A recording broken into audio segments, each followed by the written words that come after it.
Terima kasih Rawuhipun Ibu Sedaya. Selamat datang di SD 01 Karangan.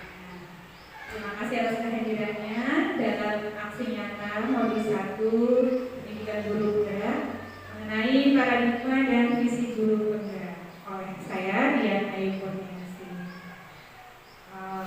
Muara dari paradigma dan visi guru penggerak ini yaitu budaya positif di sekolah. Namun sebelumnya akan coba kami jelaskan terlebih dahulu mengenai elemen pendukungnya, yaitu yang pertama refleksi filosofis pendidikan nasional Ki Hajar Dewantara, lalu tentang nilai dan peran guru penggerak, serta visi guru penggerak, dan yang terakhir yaitu budaya musik. Kita mulai dari filosofis pendidikan nasional Ki Hajar Dewantara. Kita semua tahu bahwa Ki Hajar Dewantara adalah bapak pendidikan nasional kita. Beliau yang mencetuskan pertama kali tentang pendidikan Indonesia. Nah, beliau ini mempunyai filosofi sendiri tentang pendidikan yang masih kita ikuti sampai sekarang. Menurut beliau, pendidikan adalah menuntut segala kodrat yang ada pada anak-anak agar mereka dapat mencapai keselamatan dan kebahagiaan yang setinggi-tingginya, baik sebagai manusia maupun sebagai anggota masyarakat. Pengertian atau definisi pendidikan dari Ki Hajar Dewantara ini masih kita pergunakan sampai sekarang karena memang spiritnya yang masih sesuai dengan perkembangan zaman. Lalu Ki Hajar Dewantara juga beranggapan bahwa pendidikan itu hanya suatu tuntunan di dalam hidup tumbuhnya anak-anak. Tapi meskipun hanya suatu tuntunan, tapi dia dapat menuntut yang faedahnya bagi hidup tumbuhnya anak-anak ini sangatlah besar. Maksudnya apa? Nah, ini akan kita perdalam. Dari definisi pendidikan Ki Hajar Dewantara ini sangat sesuai dengan teori yang baru, yaitu tentang konvergensi teori. Dijelaskan bahwa dalam teori ini anak itu dilahirkan seumpama sehelai kertas, namun sudah penuh dengan tulisan. Kalau dulu sebelumnya saya sempat berpikir begini, Bu, anak itu ya dalam badan kosong, bersih, lalu kita sebagai orang tua, guru, bahkan lingkungan itu berperan untuk menulis mau kita di kertas tersebut. Dan ternyata hal ini tidak sesuai dengan apa yang dianut oleh teori. Dalam teori ini disebutkan bahwa anak itu sebenarnya sudah ada tulisan loh di penuh kertas tersebut, tapi tulisannya ini masih sama. Nah, tugas pendidikan itu untuk menebalkan tulisan tersebut. Lalu tentunya yang namanya tulisan ada yang baik, ada yang buruk. Nah, pendidikan, lingkungan, guru, orang tua dan sebagainya itu yang berkewajiban menebalkan yang baik-baik saja. Lalu bagaimana yang buruk? Pendidikan, guru dan lingkungan, orang tua dan sebagainya itu berkewajiban menjaga agar tulisan yang buruk itu tetap sama, artinya tidak muncul gitu, Bu. Jadi sesuatu yang buruk, yang jahat itu tidak muncul. Itulah tugas dari pendidikan dan lingkungan. Jadi kalau bisa ya semakin suka tulisan tersebut. Nah, sebagai guru sebaiknya untuk menebalkan pendidikan itu kita mempunyai nilai dan peran kita. Apa nilai-nilai dan peran kita? Dari Undang-Undang Nomor 20 Tahun 2003 tentang Sisdiknas disebutkan bahwa pendidikan adalah usaha sadar dan terencana untuk mewujudkan suasana belajar dan proses pembelajaran agar peserta didik secara aktif mengembangkan potensi dirinya untuk memiliki kekuatan spiritual keagamaan, pengendalian diri,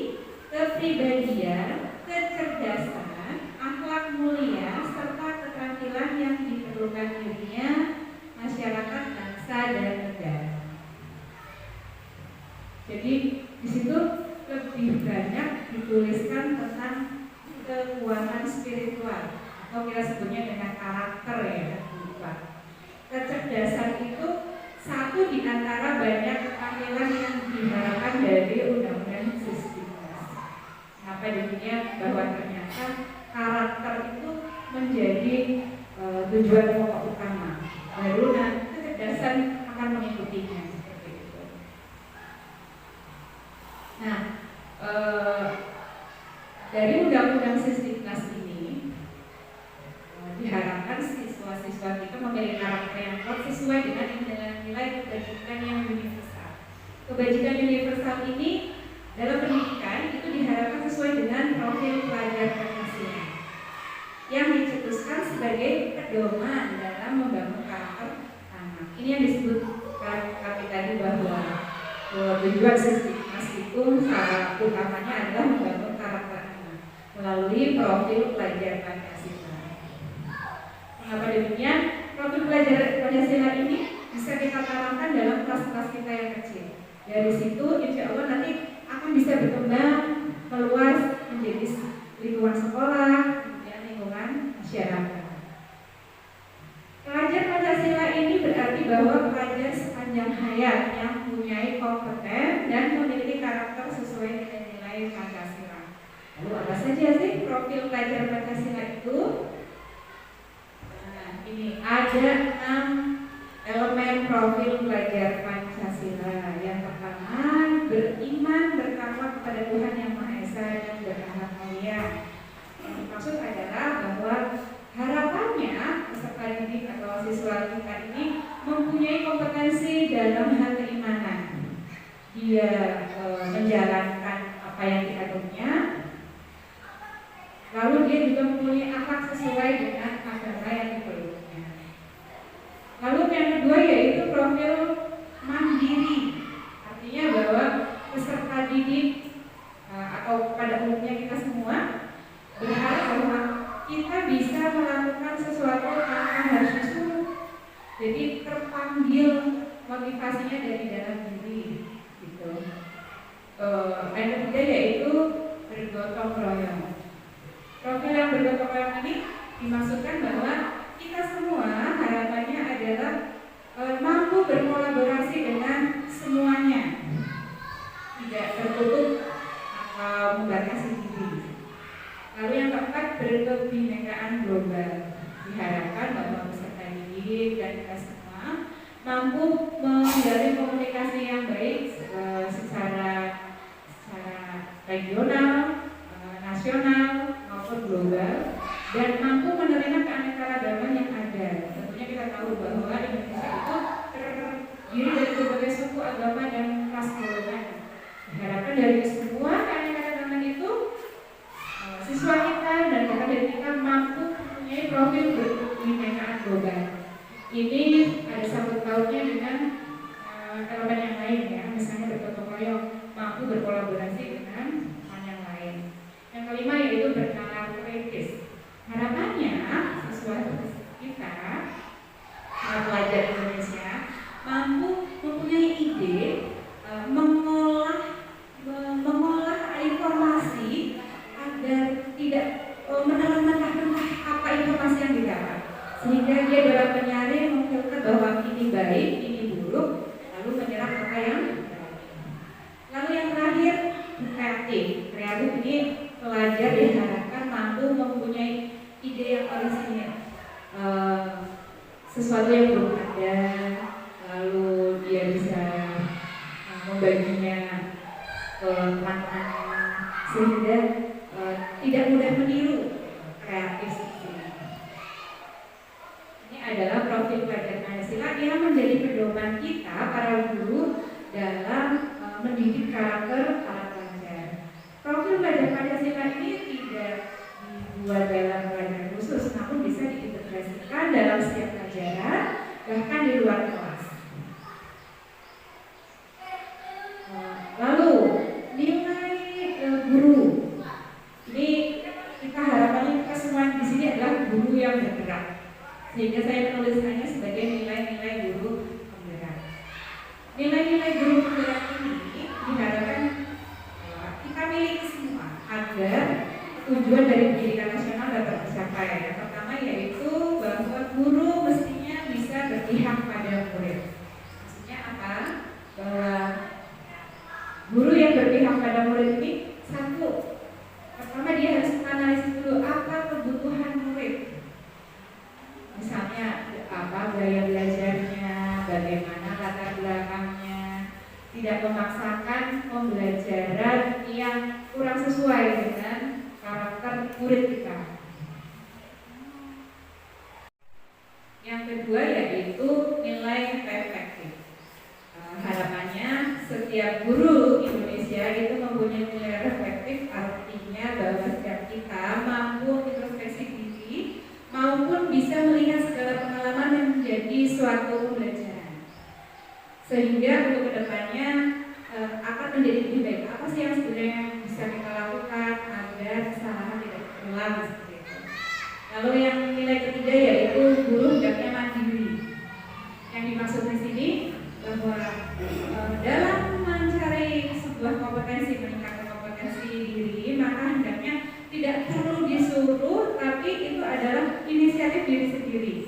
Jadi memang bila terbelakangi keinginan diri, motivasi diri bahwa saya harus lebih baik, saya harus mencari ilmu atau pengalaman lain, tanpa menunggu disuruh oleh atasan, atau kalau bisa malah kita mengajak teman-teman yang lain agar mau mengikuti acara kompetensi diri, pengembangan kompetensi diri gitu.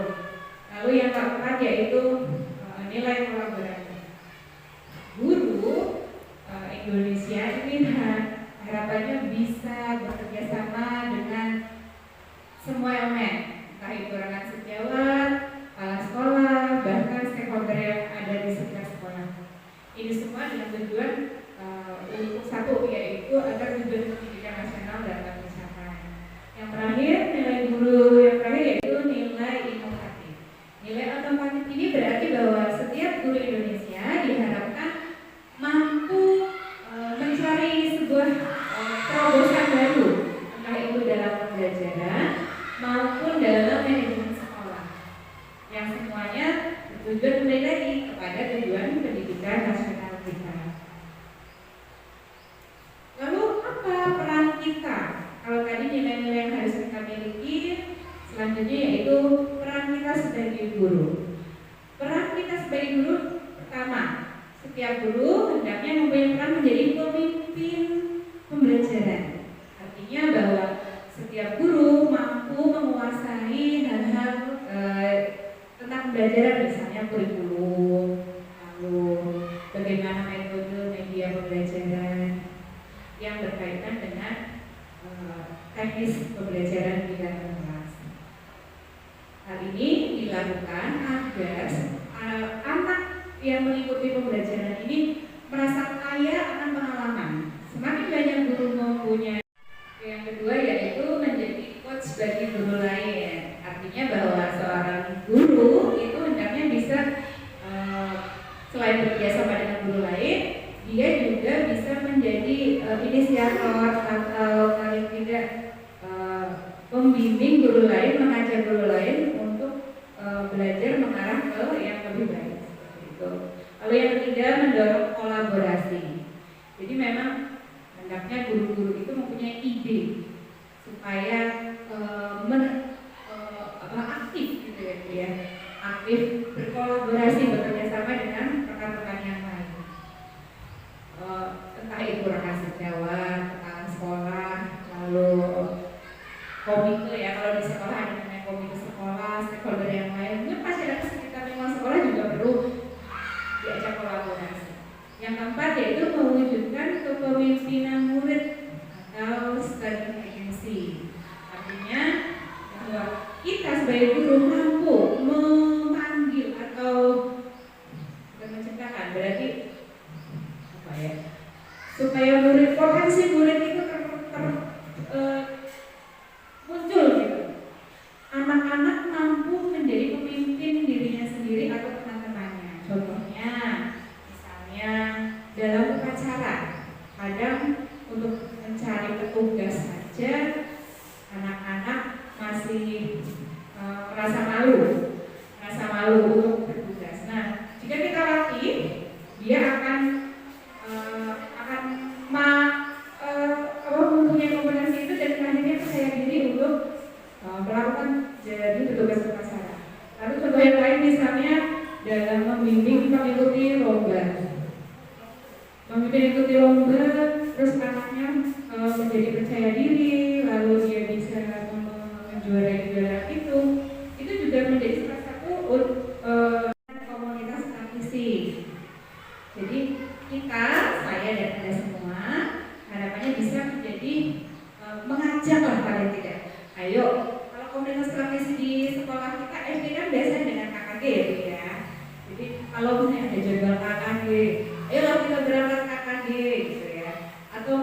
ada webinar, pelatihan apa, itu bisa kita ajak, kita sebagai inisiasi bahwa ini bagus buat kompetensi kita. Jadi ayo kita berangkat, kita mengikuti. Insya Allah banyak sekali manfaatnya. Ini adalah peran-peran guru penggerak yang seyogyanya dimiliki oleh setiap guru di Indonesia. Lalu semua itu akan berujung pada visi guru penggerak. Jadi kita sudah mempunyai nilai, kita sudah mempunyai peran, lalu kita harus mempunyai visi. Secara umum, visi itu apa? Nah, visi ini adalah suatu rangkaian kata yang memuat impian, cita-cita, nilai masa depan dari suatu organisasi, baik di dalam sebuah lembaga hingga perusahaan. Sebenarnya tidak terbatas pada organisasi, ini juga bisa terjadi pada setiap personal kita, individu. Setiap kita pasti punya visi. Apalagi ini Bu, biasanya kalau tahun berganti itu kita punya resolusi, sebuah visi. Misalnya tahun ini saya harus mempunyai 3 sertifikat dari PMM, atau saya harus naik haji tahun ini. Iya. Atau nilai. Jadi memang belum terjadi. Kalau sudah terjadi namanya bukan visi lagi, tapi sudah tergeser. Jadi visi hendaknya itu kita revisi, kita pilih kembali setiap periode tertentu untuk melihat ini sudah tercapai atau belum. Lalu kalau visi di guru penggerak sendiri apa? Dari yang definisi umum terjadi tadi, maka kita masukkan ke dalam visi guru penggerak, yaitu mewujudkan anak-anak Indonesia yang memiliki profil pelajar Pancasila. Jadi ujungnya memang itu profil pelajar Pancasila yang ada 6 tadi. Itu apa? Gimana bertakwa, mandiri, inovatif, berkebinekaan global, bergotong royong, dan bernalar kritis. Ujung muaranya memang ini sebenarnya. Nah, untuk menjalankan sebuah visi itu visi, karena visi sekolah atau visi kita itu tidak hanya cukup satu. Maka untuk melaksanakan mencapai tujuan itu dibutuhkan misi atau tindakan atau langkah tahapan. Nah, kalau dalam pendidikan kita membutuhkan sebuah langkah atau alat yang bisa digunakan untuk mewujudkan visi. Nah, pendekatan yang paling mudah diterima yaitu pendekatan dengan inquiry apresiatif atau disingkat IKA, dikenal sebagai manajemen perubahan yang kolaboratif dan berbasis kekuatan. Sebenarnya bahwa pendekatan manajemen itu ada banyak. Mengapa IKA dipakai dalam pendidikan dibanding dengan pendekatan manajemen yang lain? Ini dianggap bahwa IKA itu lebih manusiawi. Kalau dalam pendidikan itu kan kita bersinggungan banyak orang, jadi memang dianggap lebih manusiawi. Karena apa? Karena dalam IKA, inquiry apresiatif ini kita berbasis dengan kolaboratif dan kekuatan yang positif. Kalau pendekatan yang lain biasanya SWOT ya, itu dia lebih diberatkan pada apa hambatan, apa opportunity atau kesempatan. Jadi aku sekali. Nah, ini dia lebih fleksibel. Jadi dia fokusnya bukan pada kesalahan, tapi kekuatan apa yang dimiliki oleh setiap elemen dalam organisasi atau elemen dalam diri kita. Jadi fokusnya enggak, misalnya ada suatu, kita evaluasi suatu kegiatan, maka kemarin itu kegiatannya itu yang salah di mana sih? Siapa yang membuat kesalahan? Itu enggak seperti itu. Jadi IA itu lebih gini. Kemarin itu suksesnya acara itu dikarenakan apa? Hal-hal apa yang membuat acara tersebut sukses? Siapa saja yang mendukung kesuksesan tersebut? Jadi dia lebih fokus ke hal-hal yang positif. Nah, hal-hal yang positif itulah yang akan digunakan. Jadi dari satu yang positif, secara psikologis dia akan lebih berdampak untuk lebih semangat lagi dalam mengembangkan mencapai suatu tujuan. Tapi kalau coba kita pakai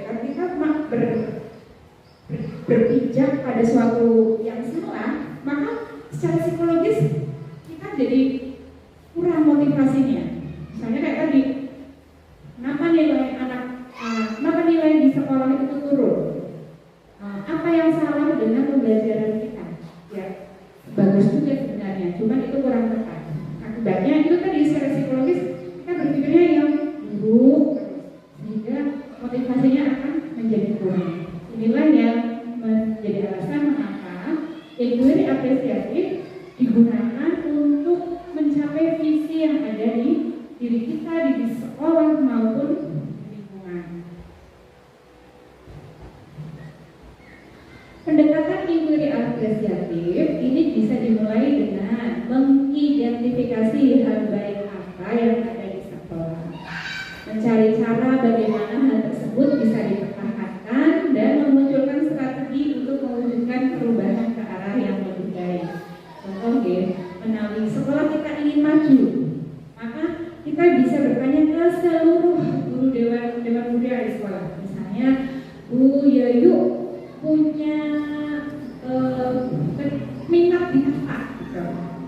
Oh, saya punya minat di seni, misalnya bernyanyi. Nah, mungkin bisa jadi Bu Yayu ingin mengembangkan ekstrakurikuler bernyanyi.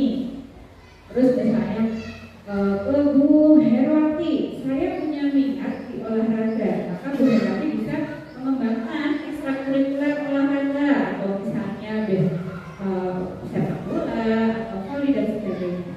Jadi pertanyaannya bukan Bu Yayu, mengapa nilai kelas 5 kok jadi rendah? Nah, itu tidak seperti itu. Jadi kita duduk, Bu Yayu minatnya di mana? Punya potensi apa? Itu yang digali dan dikembangkan. Gitu. Nah, untuk itu kan sebuah alat ya Bu ya. Jadi namanya inquiry apresiatif, sebuah pendekatan atau paradigma untuk mencapai sebuah visi. Lalu alatnya apa? Setelah itu langkahnya apa? Langkahnya itu dengan Bagja. Ini ada sebuah singkatan Ibu. Bagja ini manajemen perubahan, akronim dari B, buat pertanyaan utama. A, ambil pelajaran. B, gali mimpi, jabarkan rencana, dan A terakhir atur eksekusi. Maksudnya B buat pertanyaan itu kita mengidentifikasi nih pertanyaan-pertanyaan yang seperti tadi, hal positif apa yang ada, seperti itu. Lalu ambil pelajaran. Kita mencari contoh pelajaran yang pengalaman di sekitar kita, di sekolah atau di luar yang bisa mendukung agar pertanyaan kita terjawab. Misalnya tentang tadi ya, motivasi belajar anak kurang bagus gitu. Maka pertanyaannya, apa yang harus saya lakukan agar motivasi anak meningkat? Lalu ambil pelajarannya, saya mempunyai pernah mendengar pengalaman Ibu Dian misalnya, bahwa untuk meningkatkan motivasi anak harus begini dan begitu. Lalu dari mimpi itu begini, kita mempunyai ide apa yang akan datang? Gambaran, saya ingin anak saya motivasi belajarnya begini dan begitu. Belum terjadi, jadi ini ada sebuah harapan. Lalu jabarkan rencana. C, kita membuat rencana nih, untuk meningkatkan motivasi siswa, maka saya harus begini dan begitu. Dan yang terakhir, atur eksekusi, ya dilaksanakan.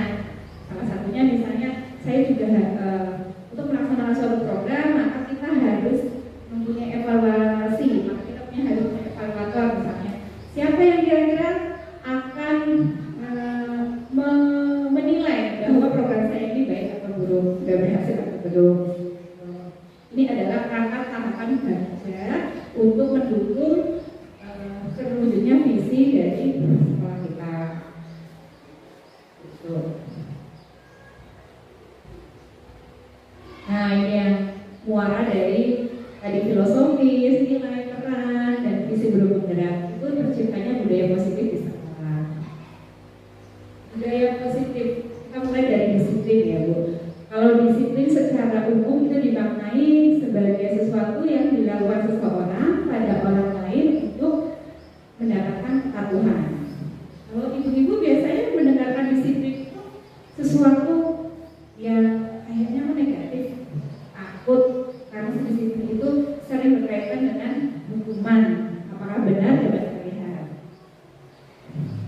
Ki Hajar mengatakan, di mana ada kemerdekaan, disitulah harus ada disiplin yang kuat. Sungguh pun disiplin itu bersifat self-disiplin, yaitu kita sendiri yang mewajibkan kita dengan sekeras-kerasnya. Tapi itu sengaja, sebab jika kita tidak cakap melakukan self-disiplin, wajiblah penguasa lain mendisiplinkan diri kita. Dan peraturan demikian itulah harus ada di dalam suasana yang merdeka. Jadi memang kalau kitanya sendiri dari disiplin nggak masalah, tapi kalau kita yang dari dalam diri kita orang disiplin, maka kita perlu faktor eksternal atau orang lain supaya kita bisa berdisiplin. Itu maksudnya Ki Hajar seperti itu. Nah, disiplin ini disebutkan sebagai bentuk kontrol diri, yaitu belajar untuk kontrol diri agar dapat mencapai suatu tujuan yang mulia. Nah, ini hubungannya dengan motivasi. Disiplin dengan motivasi itu sangat berdekatan. Karena disiplin itu hendaknya berawal dari dalam diri, motivasi dalam diri atau intrinsik diri kita. Menurut Dayan Gosen, ada 3 motivasi perilaku manusia. Yang pertama, untuk menghindari ketidaknyamanan atau hukuman. Ini adalah motivasi yang paling rendah. Ini bersifat eksternal. Biasanya pertanyaan yang muncul begini: kalau saya tidak melakukan itu, apa yang akan terjadi pada saya? Gitu. Lalu yang kedua, untuk mendapatkan imbalan atau penghargaan. Ini juga masih bersifat eksternal, karena dia berharap akan suatu imbalan atau pujian. Biasanya pertanyaan yang muncul begini: kalau saya melakukan ini, apa yang akan saya dapatkan? Gitu. Dan yang ketiga, menjadi orang yang mereka inginkan, maksudnya mereka diri sendiri dan menghargai diri sendiri dengan nilai-nilai yang lebih besar, dengan nilai-nilai yang mereka percaya. Inilah yang harapannya motivasi yang selalu ada dalam diri kita. Jadi setiap diri kita ini bersifat intrinsik, Bu, dari dalam diri. Kalau sudah intrinsik, maka ini akan sulit digoyahkan. Jadi nggak perlu ada imbalan, pujian. Insya Allah ini akan dilaksanakan kalau motivasi kita yang lebih kuat.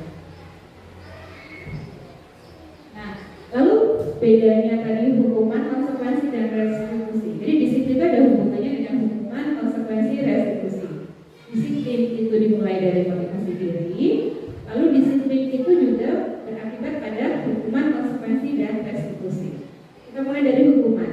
Kalau hukuman itu bersifatnya tiba-tiba, tanpa rencana, dan bersifat satu arah. Jadi misalnya guru, sini kamu nggak kerjain PR, kamu harus membersihkan kelas misalnya. Membersihkan kelas itu juga bersifat namanya hukuman.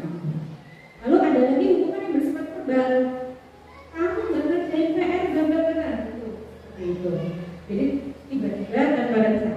Ini sangat buruk dampaknya. Bisa jadi anak yang diberi hukuman itu bisa menjadi penendang, bahkan negatif yang lain. Nah, lalu apa dengan disiplin dalam bentuk konsekuensi? Ini kalau disiplin hukuman seperti itu tadi ya di awal. Sekarang kalau disiplin konsekuensi, yaitu sudah terencana, sudah disepakati antara guru dan murid. Jadi kalau ada yang melanggar, dia mendapatkan dampaknya. Itulah yang disebut dengan konsekuensi. Seperti tidak mengerjakan PR 3 kali, harus melakukan sesuatu, nah, itu namanya konsekuensi. Dan Alfirikon itu menyatakan bahwa penghargaan atau hukuman ini cara kontrol perilaku seseorang yang justru menghancurkan potensi untuk pembelajaran yang sesungguhnya. Baik hukuman atau penghargaan itu ternyata makanya nggak bagus. Bisa. Idealnya menurut Kon, tindakan belajar itu sendiri adalah penghargaan yang sesungguhnya. Jadi kalau kita ingin menghargai seseorang, hendaknya orang itu disuruh belajar. Gitu. Kok bisa sih penghargaan malah menghancurkan potensi seseorang? Gitu kita lihat. Mengapa penghargaan justru menghancurkan potensi seseorang? Misalnya nih Bu, Anda mau memberikan penghargaan dalam bentuk hadiah kepada muridnya. Nah, kamu nilainya 100, perlu kasih hadiah ya. Nah, besok lagi dia akan melakukan tugasnya karena berharap akan hadiah tersebut. Nah, itulah yang dimaksud dengan menghancurkan potensi seseorang. atau bahkan dengan pujian. Kamu pintar sekali, dan tidak lain dengan pujinya di depan orang-orang yang lain. Nah, anak yang lain kan belum tentu suka sama anak tersebut. Akibatnya timbul rasa dendam dan iri pada anak yang tidak dipuji, justru membenci. Itu ada, nyata. Seperti itu. Jadi hati-hati, ternyata penghargaan itu bisa menghancurkan seseorang. Nah, lalu apa dong baiknya? Hukuman tidak boleh, penghargaan juga tidak boleh. Maka solusinya adalah ini, yaitu dengan restitusi.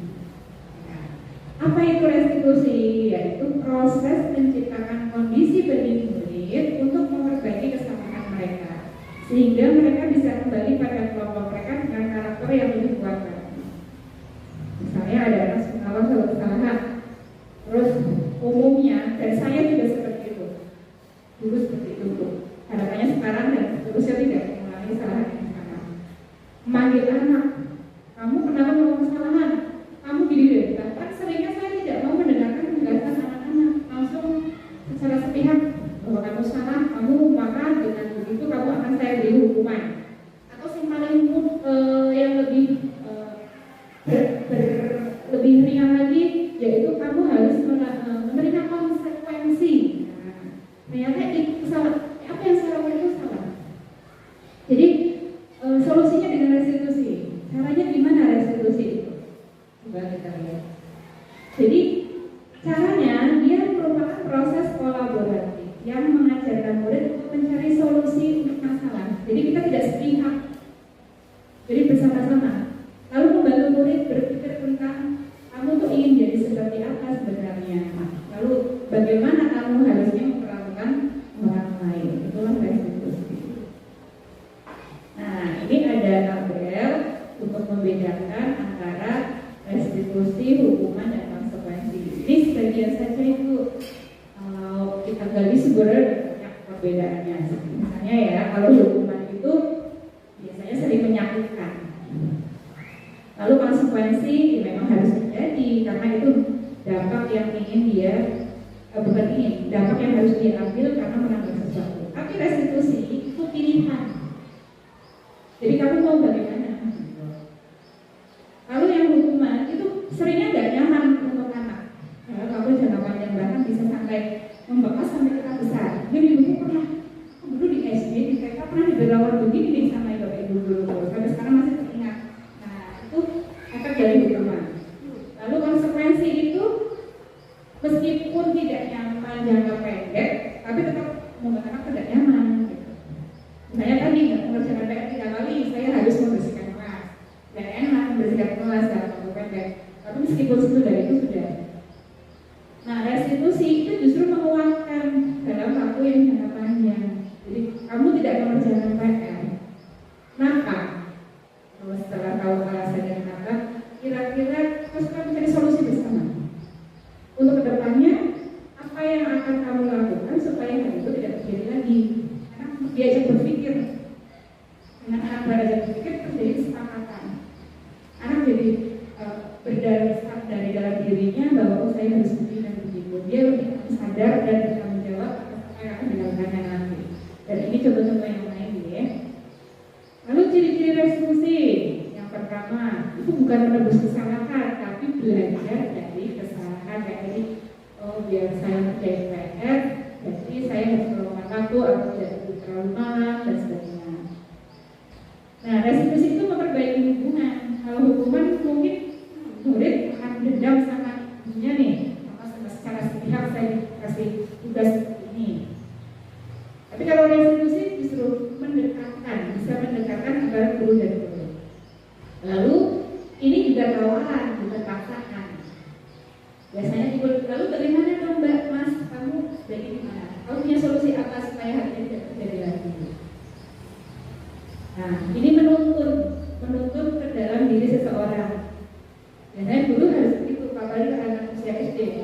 Anak usia SD kan belum bisa mendefinisikan apa yang dia rasakan. Jadi kamu kan rasanya begini, lalu kalau begini harusnya kamu bagaimana? Jadi memang ada kalimat pemantik menuntut anak supaya bisa menggali apa yang dia rasakan.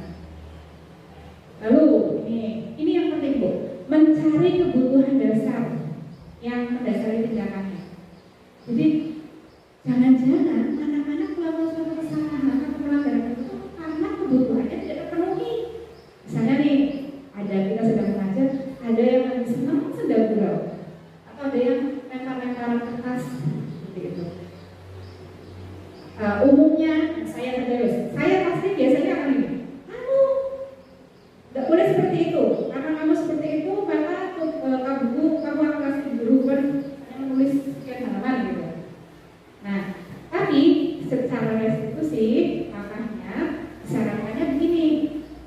Kamu asik ya main lempar-lemparan? Senang nggak? Senang. Iya, guru juga senang kok sebenarnya seperti itu.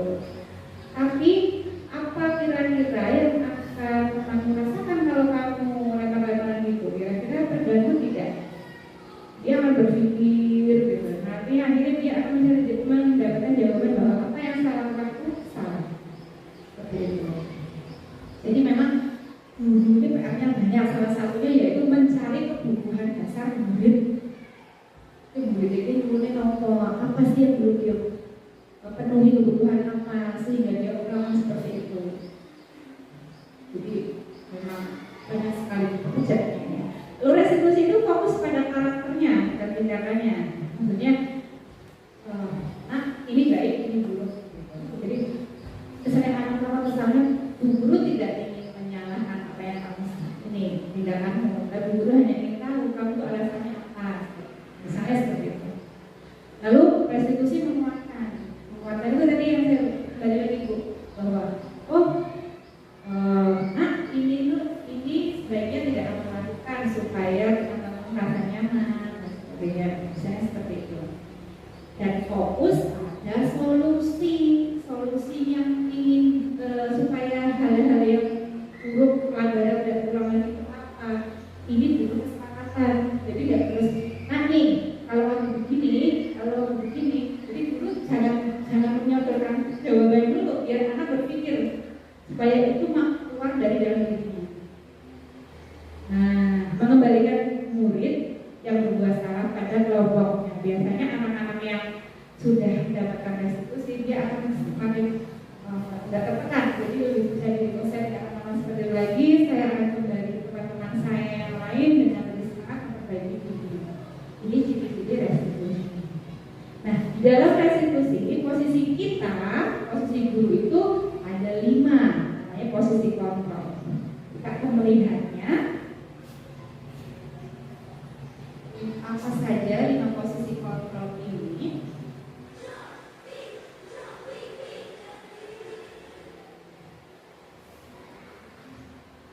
Posisi kontrol yang pertama,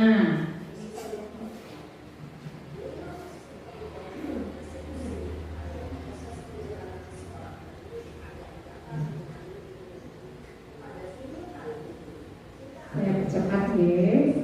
Yang pertama ini yaitu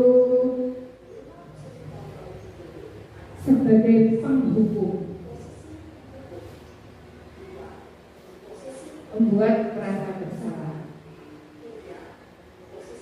Posisi teman, pemantau. Yang terakhir yaitu manajer. Contohnya apa itu penghukum?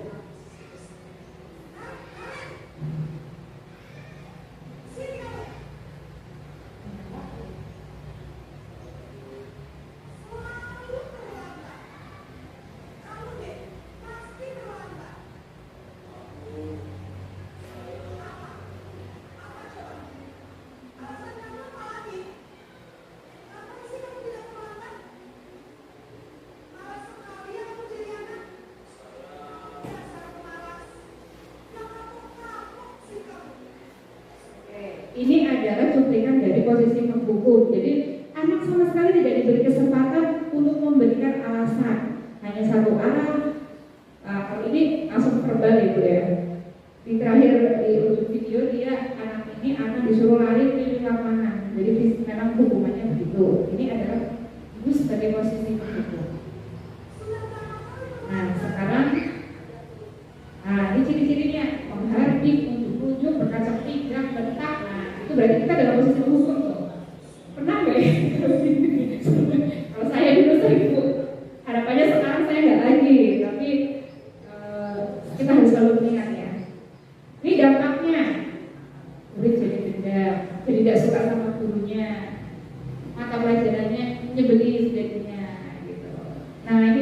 posisi membuat merasa bersalah. Ini contoh ini ya, videonya.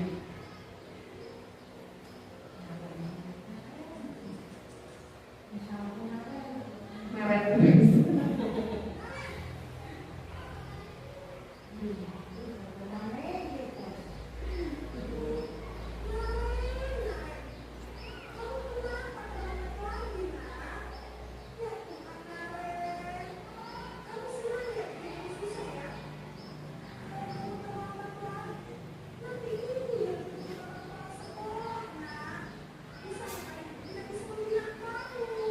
Oke, saya percepat. Jadi di posisi merasa bersalah, guru itu ngomongnya sih pelan bu, tapi nyelekit. Jadi anak, gimana nih? Seolah-olah nanti ibu yang disalahin dan jelas. Cirinya begitu bu, kalau membuat rasa bersalah. Ngomongnya pelan sih, tapi ya gitu.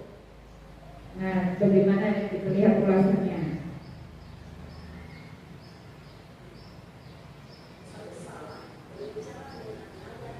Adanya tenang, lembut, tapi menyalahkan murid. Itu cirinya.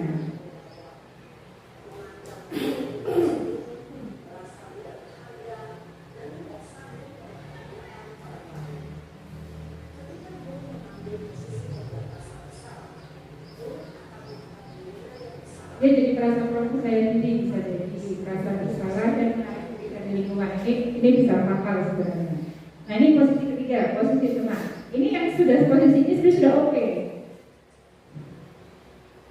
Tapi meskipun oke, ternyata ada yang lebih bagus lagi posisinya. Contohnya,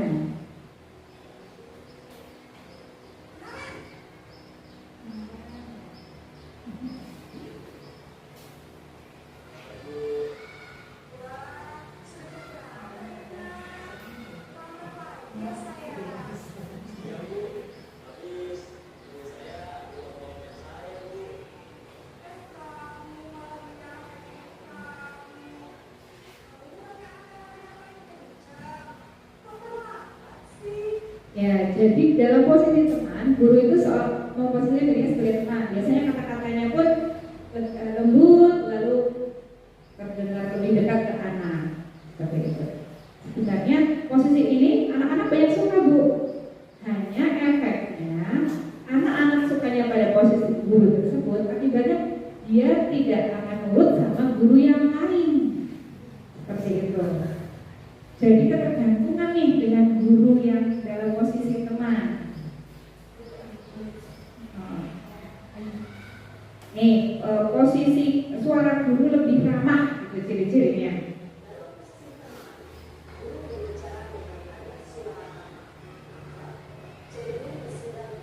Bersedia gurau, menghangatkan suasana. Murid jadi senang.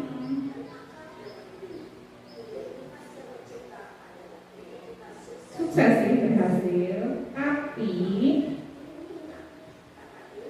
masih bersifat eksternal.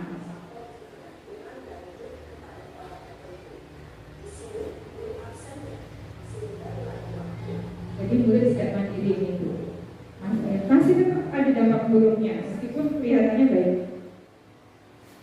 Posisi keempat, pemantau.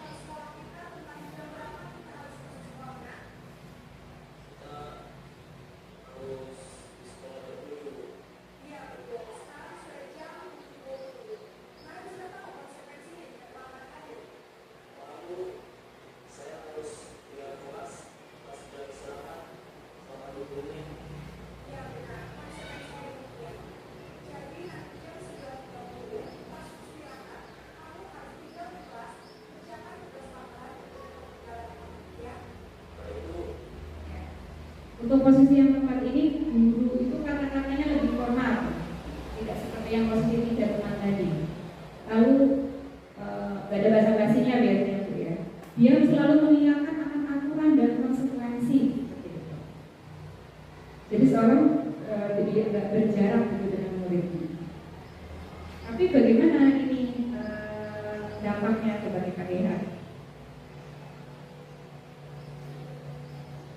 datar-datar aja, nggak ada emosi, nggak sedang gurau.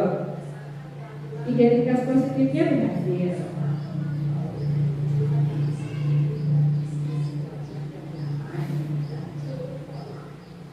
Dampaknya murid akan menghitung konsekuensi bahagia. Kalau saya begini berarti saya nggak akan diikuti. Kalau saya begini bisa jadi saya dapat bagian. Nah, ini posisi manajer yang paling puncak.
Ini tadi beda ya Bu ya, aura bunyinya kalau dalam posisi manajer. Jadi suara manajer itu masih netral sih, nggak emosi, nggak sama. Kayak ada pemantau tadi, datar, tapi juga tidak terlalu ramah, nggak ada nada tinggi. Tercipta identitas, jadi berhasil. Yang maksudnya tujuannya berhasil. Guru itu dengan tulus mengajukan pertanyaan yang bermakna, membuka pikiran murid akan solusi yang ingin dicari. Seperti itu. Jadi dia mengingatkan sebenarnya aturannya bagaimana, keyakinan kelas atau sekolah kita bagaimana. Nah, apa yang kamu lakukan apakah sesuai? Yang mengingatkan pada peraturan tadi, keyakinan tadi. Terus nanti murid akan berpikir oh tidak, terus lalu apa yang harus dilakukan supaya saya tetap bisa menerapkan keyakinan kelas. Jadi guru membimbing murid untuk memecahkan masalahnya. Seperti tadi kan kemarin, kira-kira apa dong yang bisa menjadi solusi? Oh saya menyetel alarm Bu, gitu. Nah, lalu dampak ke muridnya.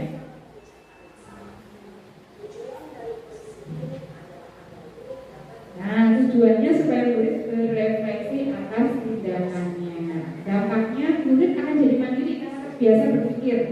Dia lebih percaya diri dalam memecahkan masalah. Ini yang disebut dengan kreatif inovatif. Muridnya seperti itu. Ini posisi kontrol. Kira-kira posisi kontrol mana yang sudah kita lakukan? Saya pernah di penghukum Bu.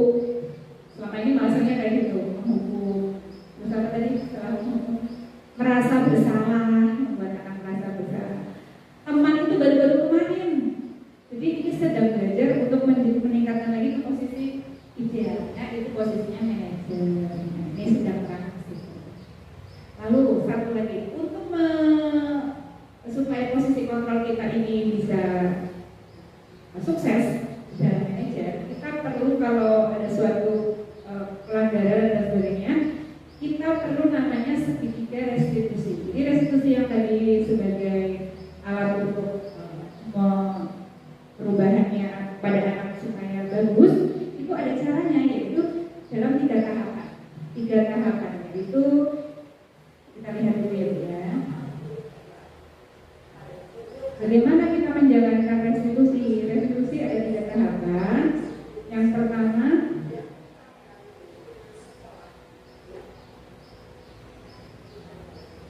ini pengembangnya ada yang dosen dan video dasar.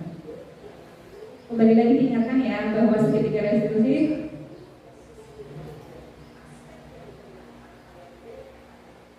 ini aspek yang ingin dikembangkan.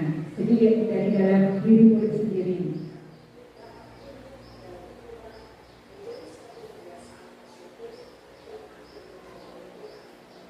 Intinya membentuk karakter murid. 3 langkah tersebut tersebut. Yang pertama, menstabilkan identitas. Validasi tindakan yang salah, dan yang ketiga yaitu menanyakan keyakinan. Ini video contoh segitiga restitusi.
Ini tadi contoh cara segitiga restitusi. Yang pertama, menstabilkan identitas. Jadi kalimat mudahnya itu gini Bu, seolah-olah kita tuh membela ini bocah, biar bocah ini merasa diberi hati. Dengan dia berpihak, harapannya mahasiswa lebih terbuka. Yuk Bu. Nah, kalimatnya, iya semua orang pernah melakukan kesalahan. Ya Bu, yakin itu nggak enak kan ya dikata-katain. Iya Bu, jadi nggak enak. Anak jadi seperti curhat. Itu yang namanya menstabilkan identitas. Lalu langkah yang kedua, nah dalam menstabilkan jangan mengkritik, tapi kita jadi seperti berpihak dulu.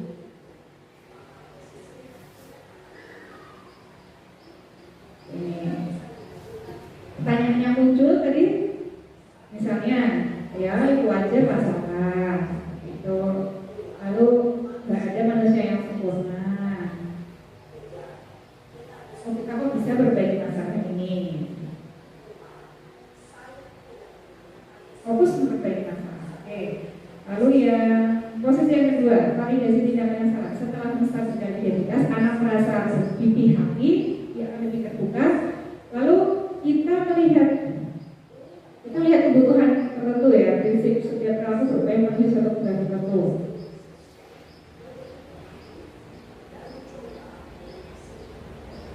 Penanyaan Bu, pertanyaan yang disampaikan jangan sampai menghakimi. Misalnya pertanyaannya, iya ya, sebenarnya kamu bisa loh ketika lebih gabah dari ini. Kamu pasti punya alasannya. Alasannya apa sih? Nah, penggalian alasan itu biasanya di tahap yang kedua ini, validasi tindakan masalah. Jadi dia akan cerita alasannya ini itu, seperti itu. Nah kalau sudah begitu, nanti kita masuk karena sudah merasa stabil, sudah merasa dipihakin, sudah menyatakan alasannya, maka kita kembali ke kita masuk ke yang ketiga, yaitu menanyakan keyakinan. Nah, kamu tahu bahwa sebenarnya kita punya keyakinan apa? Oh, nggak boleh ngomong jelek Bu, nggak boleh copet Bu, misalnya begitu.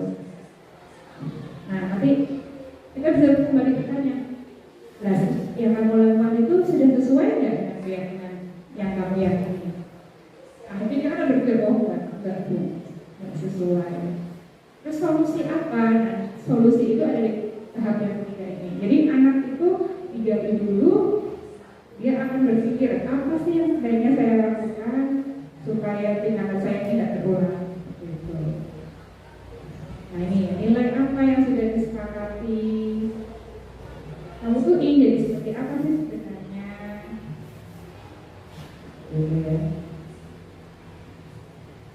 Ini adalah menanya keyakinan. Jadi dengan segitiga restitusi ini harapannya anak itu akan ingat lebih panjang, lebih lama.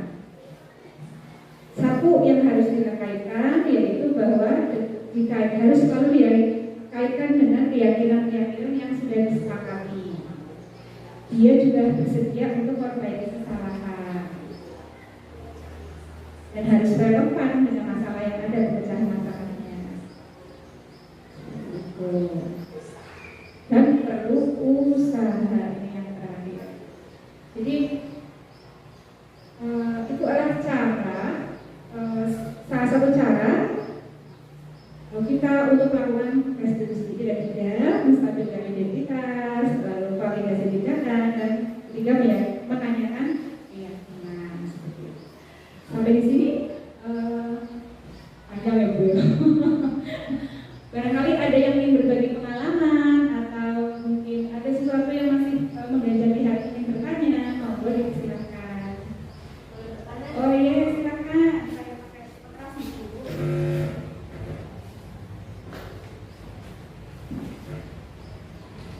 Assalamualaikum warahmatullahi wabarakatuh. Jadi mohon saya Ibu sebelumnya saya bertanya gitu ya. Tadi ujian kan sudah menjelaskan ada hukuman, konsekuensi dan yang satunya restitusi.